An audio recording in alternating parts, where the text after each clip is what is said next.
Hi, I'm Captain Brian Fancher with Texas Fishing Tips. This is your weekly fishing report for the Corpus Christi Bay area. Well, we're going to start this report off with a little fishing right around here outside Nueces Bay. We're going to move over towards Ingleside and these islands around here and talk about the redfish moving in.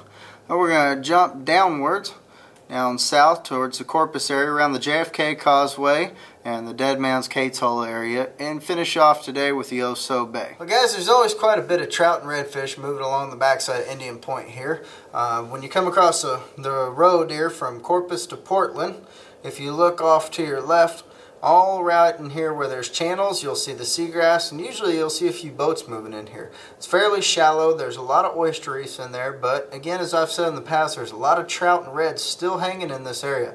Predominantly trout, and you want to catch them on your piggy perch if you can get your hands on them. From what I understand, the only place you can get piggy perch is in the Aransas Pass area and sometimes at the bait stands real close by. If you can't get them on that, then I suggest a dark colored paddle tail and throw an artificial out there, about 4-inch long paddle tail, and kind of bump them along slowly along there. Now moving across Corpus Christi Bay, over here towards Ingleside Point, these islands out here are holding a lot of reds right now, moving through the intercoastal waterway. The reds are kind of coming in this deep shot along here. You want to anchor off on the back side of here and throw cut mullet or some shrimp on the bottom on a little feeler rig, and that's where you're going to find your reds. Now they're hitting all times of day, morning, night, but they're under transition. They're headed in and out of the jetties, so this is a good deep body of water to hit them on. Also, the outsides of these islands right here on these little sand pockets can hold quite a few redfish. I've caught quite a few fish lately between Dead Man's Hole and Cates Hole, drifting this deep water outside Crane Islands out there between Crane and the road by the church heading towards Port Aransas. And what you want to do is start a good drift. You'll see a lot of boats in there. There's been quite a few.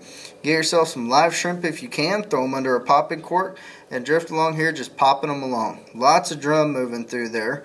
The occasional redfish, spotty trout, but mainly there's a lot of good sized black drum moving right in here. They're coming in from Packery Channel. Now again, with the north breeze we've had, if you start out here on Laguna Shores Road, look for the stripes on the side of Laguna Shores. There's an area called Circle K Hole, and there's a big island out there. Now it's right about in this region.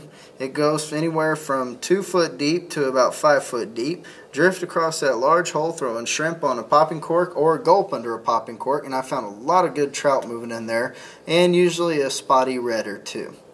Now moving up to Oso, right here on this long stretch of road that sometimes is in the water, sometimes not. You all know what I'm talking about, and there's the apartments right there.